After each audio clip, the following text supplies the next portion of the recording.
What's up, guys? We're back with the Moto X Pod Show, and this is Dark Side for Vital MX. Tonight, we have the 2022 Blue Crew Amateur Rider of the Year, 2022 AMA Amateur Racer of the Year, and the champion in the 450B and 450B Limited class at Loretta, Mr. Avery Long. What's up, dude? What's up, guys? Thanks for having me. Yeah, great to meet you for the first time, even though it's not face-to-face. But Michael Lindsay and Chris Riesenberg, checkers at Racetech, have such high praise for you. I just couldn't say no to having you on. That's awesome. They're both great dudes. Well, let's get a little background on you. You're from Minnesota, correct? Yes, sir. During the winter months, a lot of the times in your youth, you just didn't go race anywhere. I pretty much took from, I'd say, probably the end of October, middle to end of October, till about April. I pretty much took off all winter riding. I played basketball with all my friends in the wintertime on the high school team and stuff like that. Just trying to stay in shape and still have some fun. And I pretty much started riding the beginning of April when my school let us out for spring break. So my dad would take me and my two little brothers down to like Oklahoma, Texas area, and we'd ride down there for the week, and that'd pretty much kickstart our season. Yeah, and then at some point, my understanding was your dad or somebody helped you with some bikes, and that what made it where your dad could maybe have a little extra money to send you to go train down south. And that's been in the last couple of years, right, where you did get to go down in the wintertime and ride? Yep. So actually, Michael helped me out. Michael Lindsay. Yes, Michael Lindsay helped me out the end of the 2020 year and then through the 2021, which being on his team allowed me to get out and be in California and ride out there and kind of ride all winter. So being able to do that was definitely an eye-opener to kind of what I was missing out on as a kid, and how much more hours I put on the bike was crazy over just those winter months. Yeah, that's what I was interested in hearing, is how much of a difference did you see once you realized the extra work that needs to be put in, and like how that transition went? Yeah, it was definitely crazy. Just the comfort I felt with my bike. You know, there was a few years going into Loretta's where I had only had 40 hours on a bike going into Loretta's, where, you know, I put 40 hours on in a month and a half. So wow. It was absolutely crazy to just kind of feel the difference in seat time and just kind of be more one with my bike. Yeah, and you see the difference with the 2 championships. Yes, sir. All right, let's talk about Loretta's, man. I mean, going into this thing, did you think like you were going to be the guy coming away with 2 championships? To be honest, I kind of went in there kind of thinking that I could do pretty good, knowing that I could, you know, podium every moto. But yeah, to walk away with 2 titles and 4 moto wins was something, you know, I pretty much dreamed of since my first week or my first time to the ranch on 65, you know? Was that pretty much your expectations, is just consistently get on podiums and see how it worked out? Yeah. I knew when you go down there, you got to be consistent. You know, it's Loretta's, everybody has bad luck, you know? Yeah, but yeah, my bad luck this year happened first moto. I went down first lap before the 10 Commandments, and came from 30th to 2nd to pretty much save my championship hopes pretty much. And so that worked out, and so I came away with a title in that class. So that saved my butt a lot. When you're coming from 30th to 2nd, do you realize how many guys you're passing at that point? Yeah, I knew, first few laps I made a bunch of passes, and then I think by the 3rd lap I was already in like 6th or 7th. Oh, wow. And I hadn't even seen halfway yet, and I was like, all right, I got more. I just got to keep digging, and just kept digging and came up to second, I think, on lap 7 or something like that. And then, yeah, once I got into second, I just kind of settled from there and rode her home. But, yeah, it was definitely probably one of my best motos of the week by far. Yeah, so what I've noticed watching the Lorettas this year was that a lot of the kids with a lot of hype were doing the 250s mostly, especially in the B class.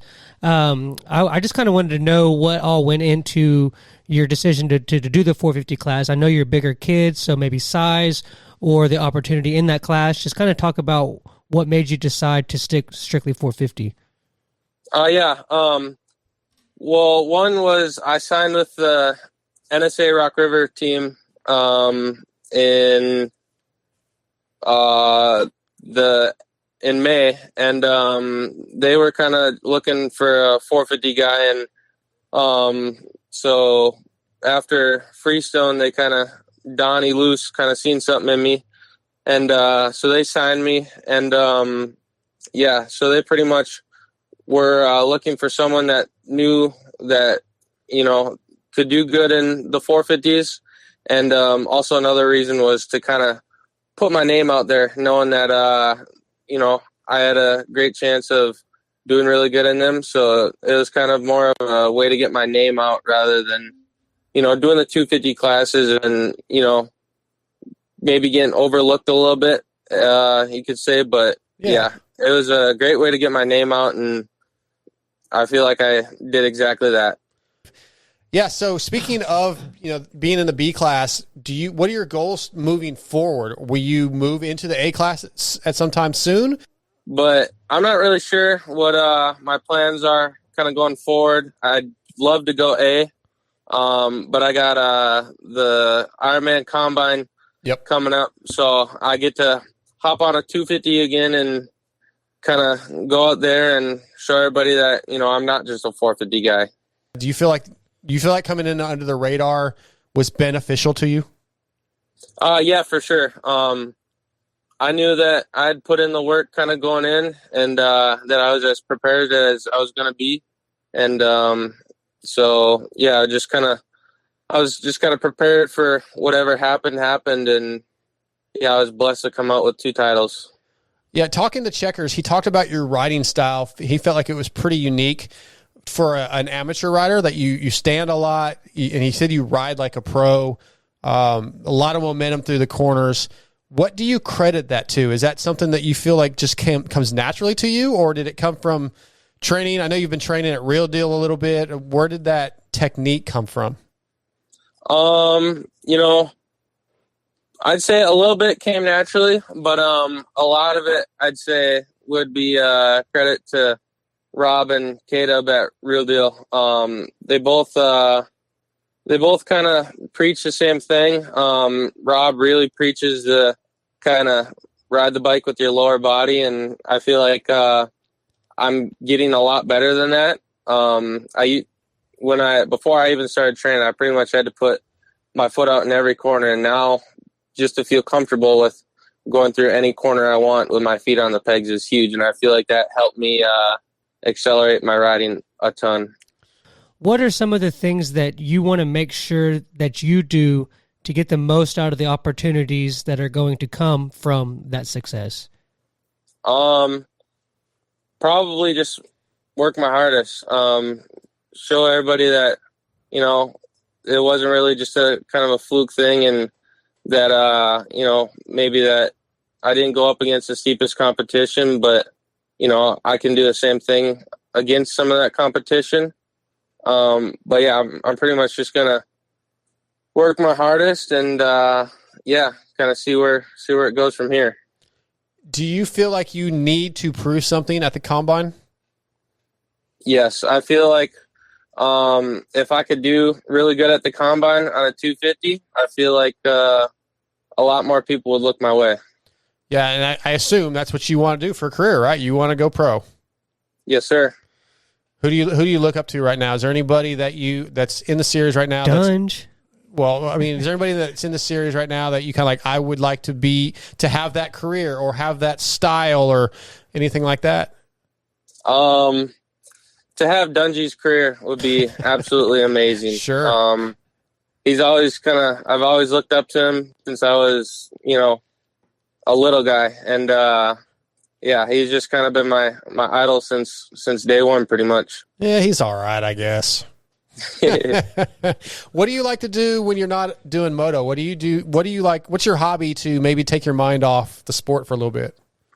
I like golfing. I also, Yes. when I'm home, kind of in the fall, winter months a little bit, I love to hunt and fish. Just kind of spend time with my family and just kind of do some things that I'm not able to do all the time. Yeah. Due to training and stuff like that. Checkers was telling me at the end of the week at Loretta's, he's leaving or whatever, and the Team Yamaha, his team's over there tearing down the tent, and all the riders are gone pretty much. His family stayed and helped tear down the tent when, he could have just left. It kind of shows you what kind of kid he is, I think. I think it's cool to see those values that you guys have. Yeah, thank you. My dad always taught me, growing up that, always offer a helping hand. Everybody could use a hand, and, if they don't, the worst they can say is no. So right. That's kind of what I've been living off of. Yeah, dude, you have no ego whatsoever. What are your race goals throughout the season, the rest of 2022? Yeah. Like I said, I got the combine coming up. Yeah. And then after that, I got to do Baja Brawl. Okay. I plan on doing Ponca, Minios for sure. And yeah, just kind of keeping the ball rolling, All going the into majors. them, and yeah, kind of hoping for good results. I like it. Well, Avery, man, it's really cool getting a chance to talk to you a little bit, get to know you a little bit, and I hope to see you continue to kick some butt, man. It's really cool. Awesome. Yeah. Thanks for having me on, guys.